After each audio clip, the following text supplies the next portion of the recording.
Guys, welcome to Exambee. In this video, we'll see a perfect phase 2 strategy and how to score really high in the descriptive format.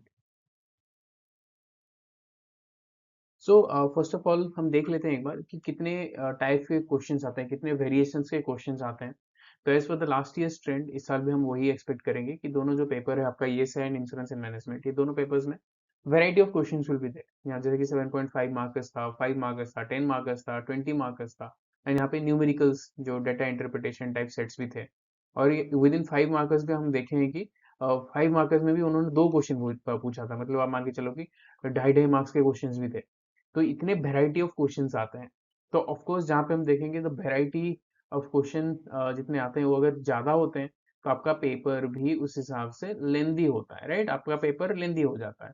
तो you will have to write a lot of questions, lot of answers, and वहाँ पे आपको lot of words भी maintain करने होते हैं, and time limited है, and आपको जो सीट मिलता है वो भी आपको हर क्वेश्चन के बाद स्पेस दे देते हैं, वहाँ पे आपको मेंशन करना है, वो वहाँ पे आपको आंसर लिखना है। तो ऑल दिस टास्क टुगेदर, आपका जो पूरा टास्क है वो सब मिला के आपका ना थोड़ा हेक्टिक हो जाता है ये एग्जाम। जैसे कि लास्ट ईयर भी हुआ था कि if you want to complete the paper and आपको कंप्लीट करना ही है, बिकॉज कंप्लीट नहीं करोगे तो आपका वैसे भी नहीं क्लियर हो रहा है।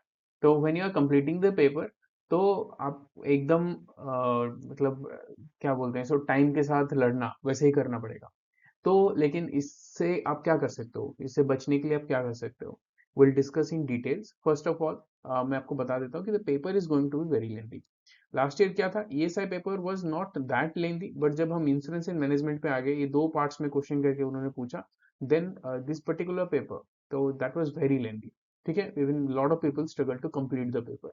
तो इस हिसाब से एक्सपेक्टेशन भी आप सेट रखना कि paper, both the papers are going to be lengthy. अगर कोई पेपर लेंदी नहीं आता है तो बढ़िया है, अगर लेंदी आता है तो you should be prepared for that. तो अभी हम स्ट्रैटेजी के बारे में बात कर लेते हैं। देखो, जब भी हम डिस्क्रिप्टिव आंसर्स के बारे में बात करते हैं, there are two parts of any descriptive answer, one is static part and another is the value additions will be adding.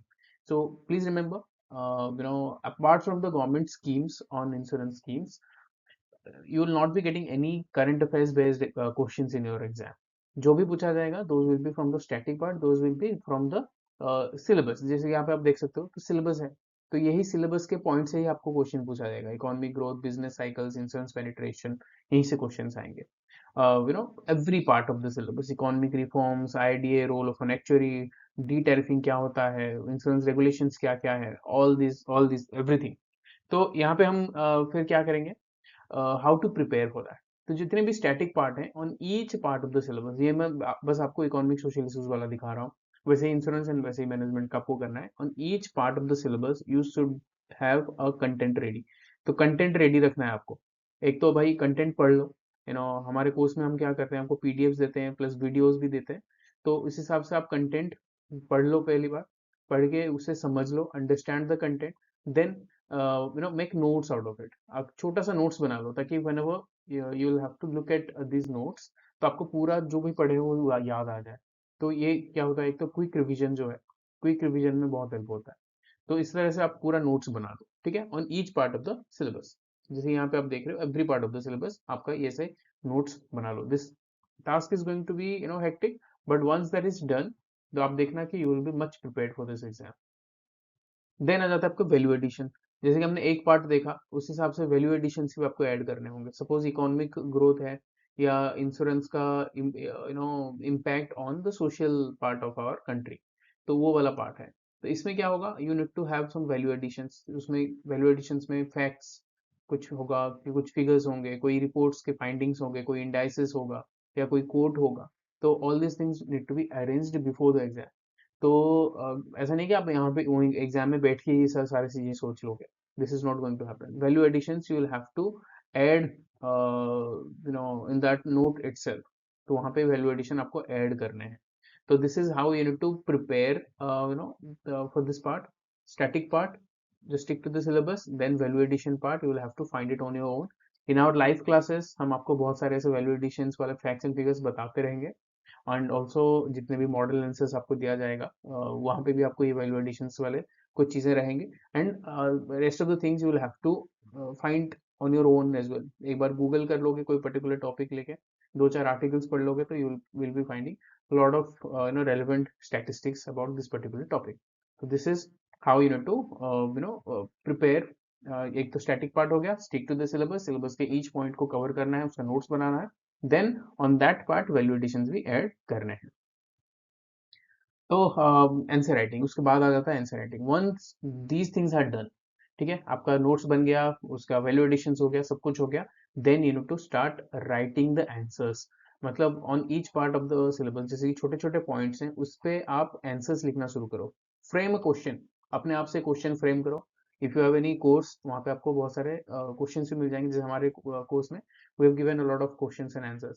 तो वहाँ पे ये इसी क्वेश्चन पे आप आंसर राइटिंग शुरू कर दो. नहीं तो ऐसे ही आप क्वेश्चन फ्रेम करो और उसके ऊपर आंसर्स लिखना शुरू कर दो. Try to write at least 3 answers on each part of the syllabus. जो छोटे छोटे पार्ट्स है सिलेबस का, हर एक पार्ट से 3 आंसर्स लिखो. Once you have written 3 answers on each part of the syllabus, almost all the dimensions will be completed. ऐसा कोई भी डायमेंशन बाकी नहीं रहेगा जिसपे आपने नहीं लिखा है, जिसपे आप प्रिपेयर नहीं किए हो. तो that will be done. 3 answers on each part of the syllabus, ESI का, इंश्योरेंस का, मैनेजमेंट का.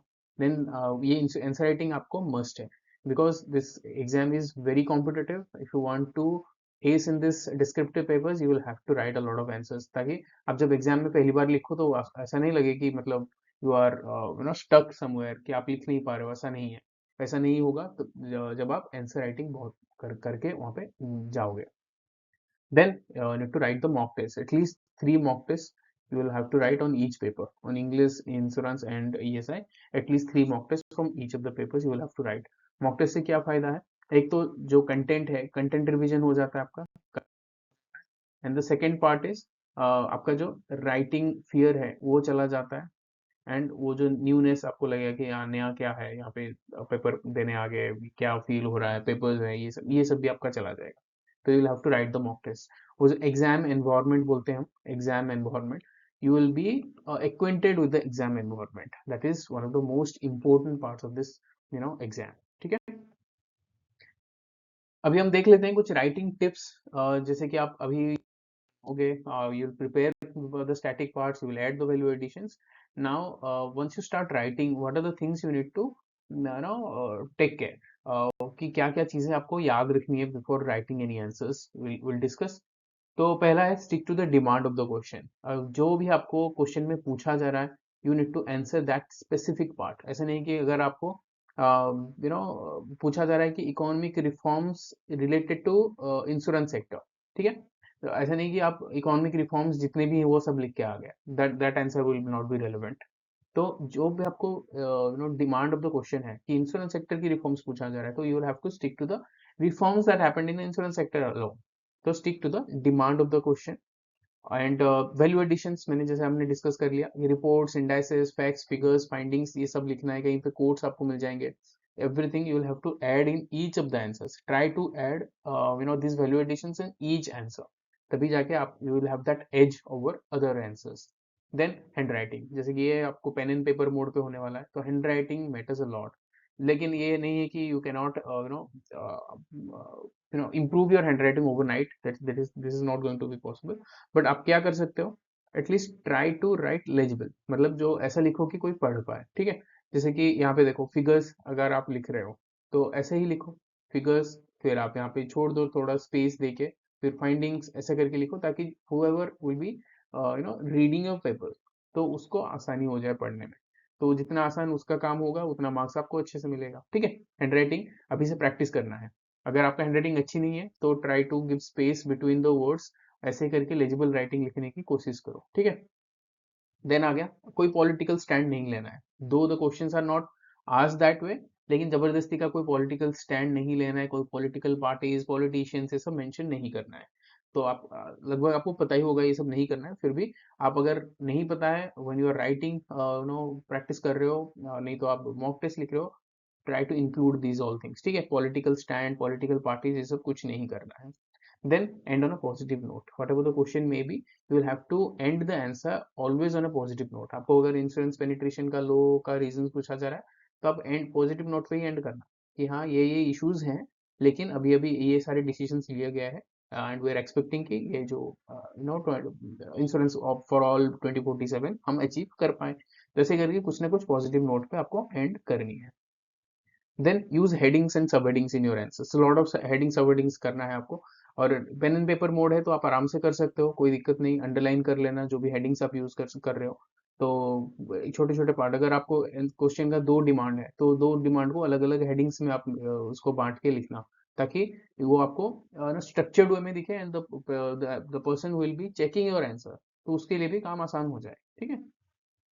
Then IBC model, what is IBC model? Intro body conclusion. Intro body conclusion model पे लिखना है, unless they are asking to write short notes में आप IBC model नहीं कर सकते हो, लेकिन in all other answers intro body conclusion you will have to follow. ठीक है, इंट्रो बॉडी कंक्लूजन आपको लिखना ही लिखना है। ठीक है। देन मल्टी डायमेंशंस, जितने पॉसिबल डायमेंशंस हैं एक पर्टिकुलर टॉपिक का, वो सब आपको इंक्लूड करनी है आंसर्स में। You will have to write multi dimensional answers.